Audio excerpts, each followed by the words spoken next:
Assalamualaikum warahmatullahi wabarakatuh. Kembali lagi di channel Ngaji Akhir Zaman.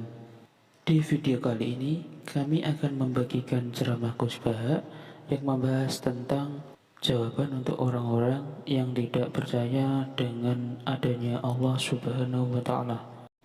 Untuk lebih jelasnya, mari kita simak videonya sama-sama. Sekian dari saya. Wassalamualaikum warahmatullahi wabarakatuh. Salam NKRI. Saya dulu pernah berdoa berkali-kali sama Allah Subhanahu wa Ta'ala bahwa saya ingin membaca Quran itu fasih fil makna. Fasih itu artinya jelas, runtutan logikanya jelas. Sehingga barokahnya fasih itu logika Quran atau logika yang dibangun Quran itu menjadi benar-benar logika yang diterima siapa saja, termasuk diterima oleh orang kafir. Kita tahu Umar itu masuk Islam sebelum mondok apa gak pernah mondok? Sebelum mondok, gak pernah beliau ngaji tafsir, gak pernah mondok. Tapi beliau dengar Quran itu faham. Karena logika yang diutarakan Quran itu logika sesuai fitrah salimah, sesuai akal yang apa?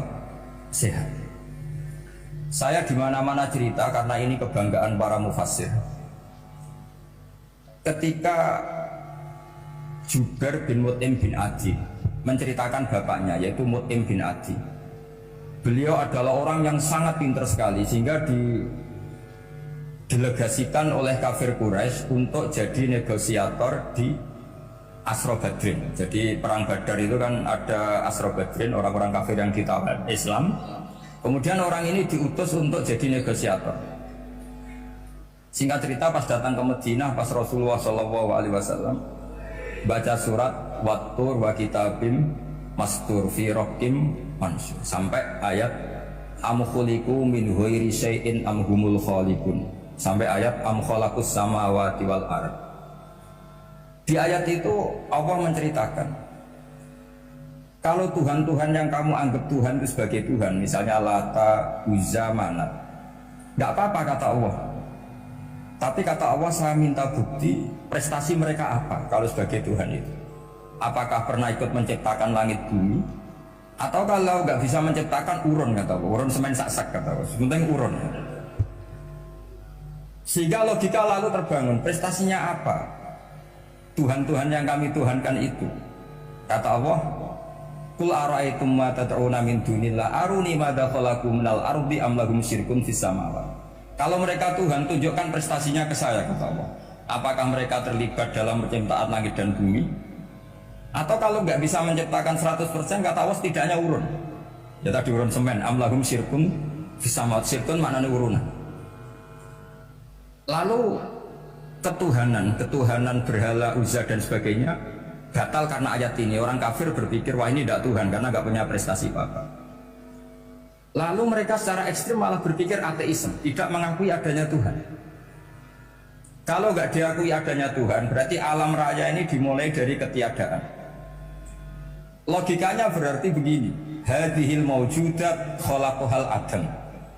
Langit yang karuan wujud, bumi yang karuan wujud, hewan-hewan yang karuan wujud, matahari, rembulan, lautan semuanya wujud. Kemudian semua maujudat ini dirumuskan khalaqahal adam, diciptakan oleh ketiadaan.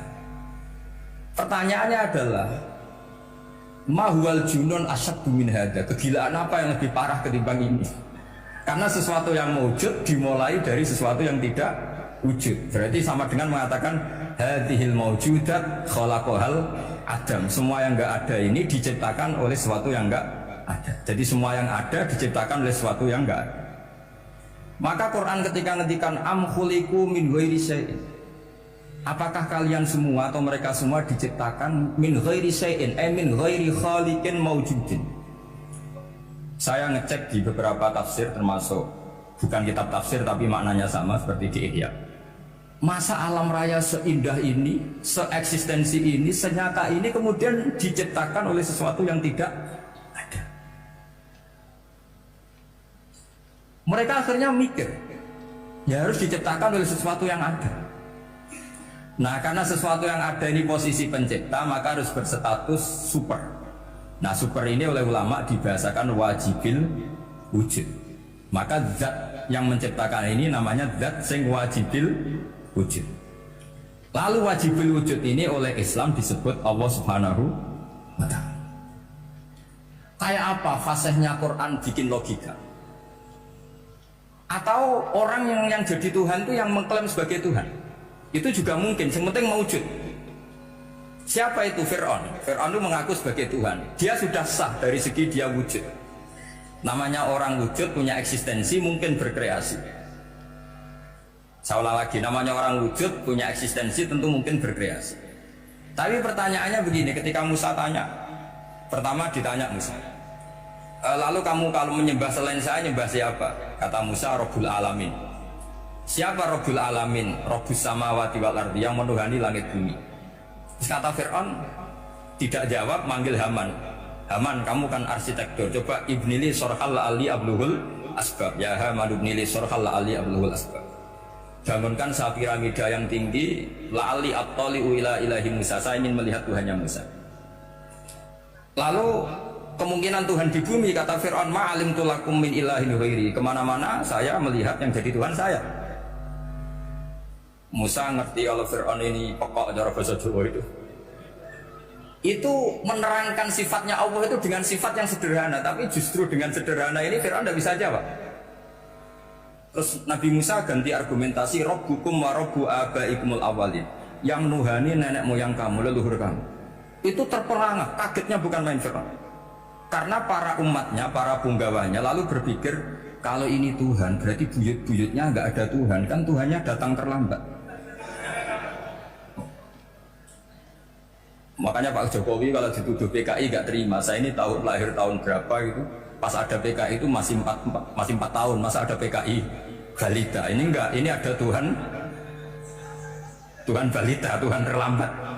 Pertanyaannya adalah kalau Fir'aun itu Tuhan, lalu bapaknya, mbahnya, buyutnya Tuhannya siapa? Makanya ketika Allah disifati Nabi Musa, Rabbukum wa Rabbu abaikumul awalin, yang nuhani nenek moyang kamu, itu kagetnya bukan main. Dan semenjak itu banyak punggawa Fir'aun yang iman. Ini yang akhirnya nanti jadi waqala rajulun mu'minum min ali fir'auna yaktumu imana, atau yang menjadi ayat wajah rajulun min aqsal madinati yas'a. Kenapa mereka menjadi iman? Karena logika Fir'aun Tuhan itu gugur, runtuh. Bisori fil hujjah, dengan logika yang sangat transparan. Jadi ini perlu belajar tauhid. Jadi kalau sampean sudah kalah suara, jangan kalah logika. Kalau sudah kalah suara, kalah logika, jangan kalah tinggal mendengar saja kok tidak paham bambune itu. Jadi ini sering saya utarakan, makanya banyak ulama mengatakan fasihu ibaratil Quran itu bukan sekedar notnya atau sajaknya, kalau boleh dibilang saja, tapi karena runtutan cara berpikirnya.